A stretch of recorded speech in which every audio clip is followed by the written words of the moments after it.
Okay. I appreciate the battlefield promotion, sir. I'll try not to abuse my power. Senator Booker. Thank you very much. Chairman Booker, excuse me. Chairman Booker. Acting Chairman Booker. This Ambassador Power, it's good to see you. Good to see you. Thank you so much. I want to jump right in and then get to my colleagues. I know that food insecurity has already been talked about, and I'm happy to see Congress moving to include over $4 billion of emergency funding into the International Disaster Assistance Program.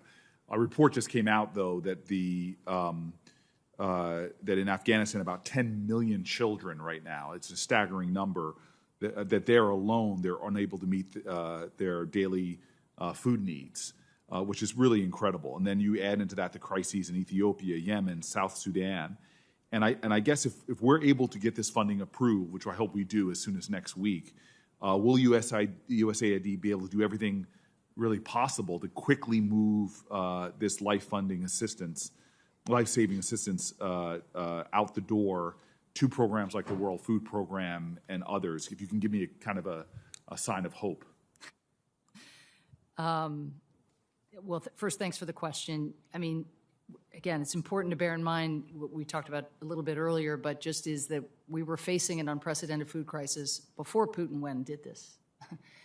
You know, and it just adds a whole new layer of recklessness and callousness to what we know is already horrific in Afghanistan. So the appeal that was issued for Afghanistan, now it feels like a year ago, but it was probably, you know, only 4 or 5 months ago, was the largest ever humanitarian appeal for any country in the UN's history, right? And that's a relatively long history at this point. So I think the infrastructure's in place, Senator. The fall of Afghanistan has been devastating to women's rights, girls' rights, the economy, the humanitarian welfare of the citizens of the country. There is more access. The only thing positive one can say is the aid organizations are able to move around more easily because the front lines are not there that had been there before. So there, you know, yes, we will be able to move money to Afghanistan. We are the largest donor. We have provided very, very substantial, I think $500 million worth of humanitarian assistance just since the fall of Kabul at the end of August. We need other donors to do more. We need Gulf donors and others who have not yet really been enlisted in this cause to step up. But above all, we need to see a functional Afghan economy. Senator Risch raised this indirectly, I think, in his opening statement, but we can continue to sort of put, you know, fingers in the dike here, but the real problem is gross mismanagement of the Afghan economy, and so there needs to be an independent, solvent central bank in Afghanistan. Right now, the Taliban is not cooperating with a UN initiative to create a kind of financial humanitarian exchange Ambassador, facility. I know those dynamics. I really appreciate the thoroughness of your answer. Sorry. I'm going to try to use my Please. remaining time as judiciously as possible.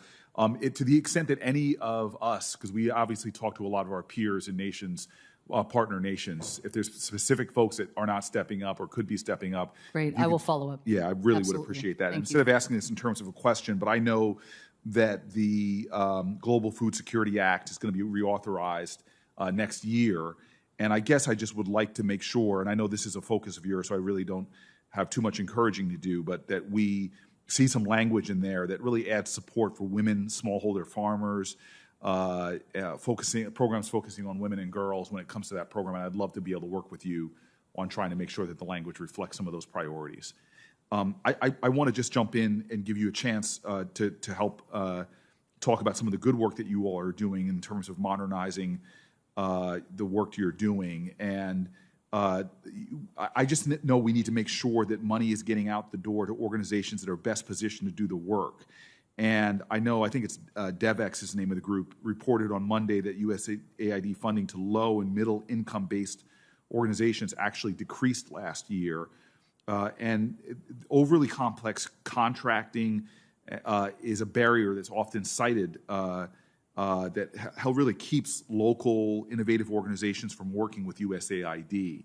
Last year, USAID structured just 1.3% of its grants as straightforward fixed amount awards, which are even which are easier for smaller, local, and more innovative organizations to apply for and manage.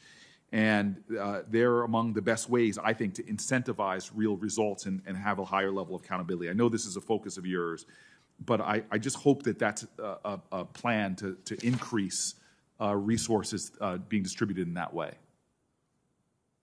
It is, and there is a lag between when a new administrator comes in and launches a big agenda, as we have on localization. The goal, Senator, is 25% of foreign assistance going to local organizations and 50% being co-designed, co-evaluated with local organizations. We are going to have to find a way to get there. There is a disparate impact of the complexity of USAID rules and regulations on local organizations, whether it's linguistic challenges or just the fact you don't have a world-class accounting firm or general counsel in-house. So one of the reasons we're grateful for the plus up in operating expenses is so that we have the staff that we need to sit down with local organizations to help them jump through those hoops. But we also need to simplify and actually reduce the administrative and other reporting burdens while doing so in a manner, of course, that's sensitive to the imperative of avoiding fraud, waste, and abuse. So this is the needle we are seeking to thread. I think the new partners initiative and local works initiative that were written into law up here have been helpful.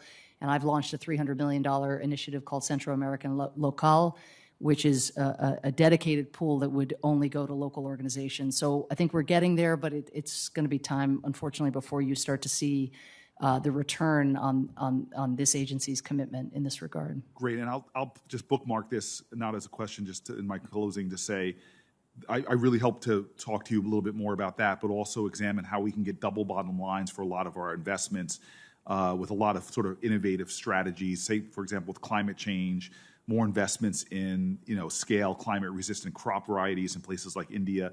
These could help us with climate change as well as dealing with a bit of their food crisis. Senator Menendez has returned. I have lost my very brief moment as acting chairman.